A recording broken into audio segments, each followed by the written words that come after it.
Max Guazzini, vous prenez la parole aujourd'hui puisqu'en fait il y a des actes anti-chrétiens, anti-France, dans les églises notamment qui se multiplient et là pour vous c'est trop.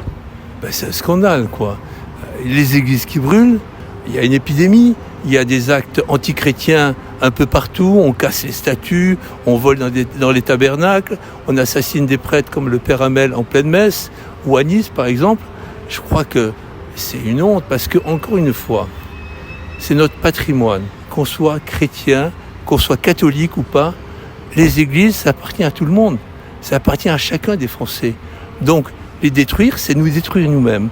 Je suis étonné que nos chers politiques n'osent pas un peu la voix pour dénoncer tout ça. Ça vient de qui, ces actes anti-chrétiens, anti-église, qui, encore une fois, se multiplient, dont personne ne parle, mais moi je suis sur les réseaux sociaux, il n'y a pas un jour qui passe sans qu'on apprenne... Bien sûr. Écoutez, j'en sais rien, il y a plusieurs possibilités.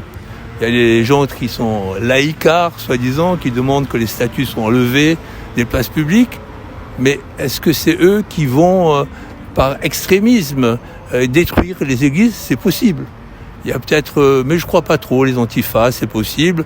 Il y a aussi peut-être des gens d'une autre religion qui ne supportent pas la religion qui est à l'origine de la France. Alors ça fait partie de notre patrimoine, encore une fois, et les églises, ça appartient à tout le monde, ça appartient à chacun des Français. Chaque fois, on nous vole. On nous détruit. Et est-ce que finalement les catholiques sont pas trop gentils ? On se dit pas c'est des catholiques, on peut tout détruire, de toute façon ils feront rien, ils tendront l'autre joue, ils nous pardonneront et tout ira bien. Les catholiques, écoutez, peut-être qu'ils sont trop gentils.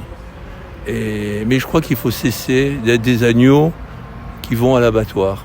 Il faut devenir des loups. Je voulais ajouter quelque chose. Par-delà la France, en ce moment, il y a un génocide au Nigeria. Il y a des dizaines de milliers de chrétiens qui sont assassinés par les islamistes.